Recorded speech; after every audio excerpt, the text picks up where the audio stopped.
Nad Tichým oceánom sa práve odohráva niečo nenápadné.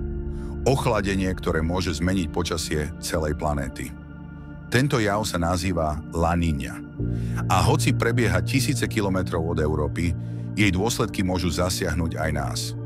Súčasne sa nad severným pólom mení polárny vír, obrovský prúd studeného vzduchu, ktorý obieha Arktídu ako ochranný štít. Keď sa tieto dva javy prepoja, môžu spustiť reťazovú reakciu v atmosfére. Posunú jet streamy, zmenia tlakové polia a otvoria brány pre arktický vzduch. Zima 2025 až 2026 tak môže byť všetko, len nie obyčajná. Poďme zistiť, čo sa deje v atmosfére a čo to pre Európu znamená. La Niña je súčasťou cyklu ENSO, spolu so svojím protikladom El Niñom. Počas La Niñy sa voda pri pobreží Južnej Ameriky ochladzuje, kým na opačnej strane Tichého oceánu zohrieva. Tento nerovnomerný ohrev mení globálne prúdenie vzduchu a tým aj správanie jet streamov. Dôsledky cíti Severná a Južná Amerika, Austrália, Ázia a cez Atlantik nakoniec aj Európa. Keď je La Niña aktívna, v Európe často vidíme väčšie výkyvy počasia, striedanie miernych a chladných období, zmeny v zrážkach a častejšie blokády teplého vzduchu z Atlantiku.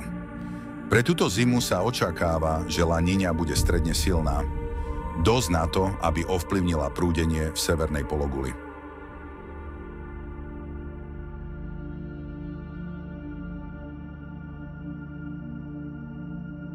Polárny vír je ako obrovský vír vzduchu v hornej atmosfére, ktorý obklopuje severný pól.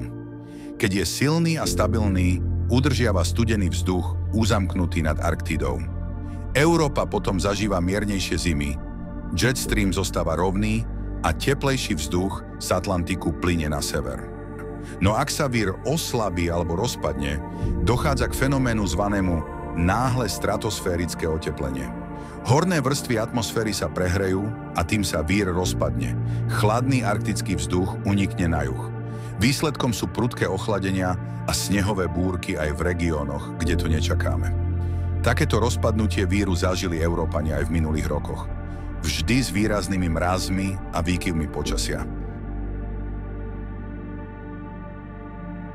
La Niña a polárny vír sú ako dve časti jednej skladačky. Ochladenie v Pacifiku mení tlakové systémy v Atlantiku a tie môžu ovplyvniť správanie víru. Počas La Niñy sa nad Grónskom a Severným Atlantikom často tvoria tlakové blokády. Jet stream sa zvlní a z Arktidy môže do Európy prúdiť studený vzduch. Ak sa to stane v správnom momente, napríklad v januári alebo februári, môže to spôsobiť dlhšie mrazivé epizódy. Tento mechanizmus je dobre známy meteorológom. A práve preto je tento rok zima tak nepredvídateľná. La Niña a polárny vír nám pripomínajú, že zemská atmosféra je prepojený systém. Aj malé zmeny v Tichom oceáne môžu ovplyvniť počasie tisíce kilometrov ďalej. Či bude zima mierna alebo drsná, ukážu najbližšie mesiace. Jedno je isté, príroda má svoje vlastné plány.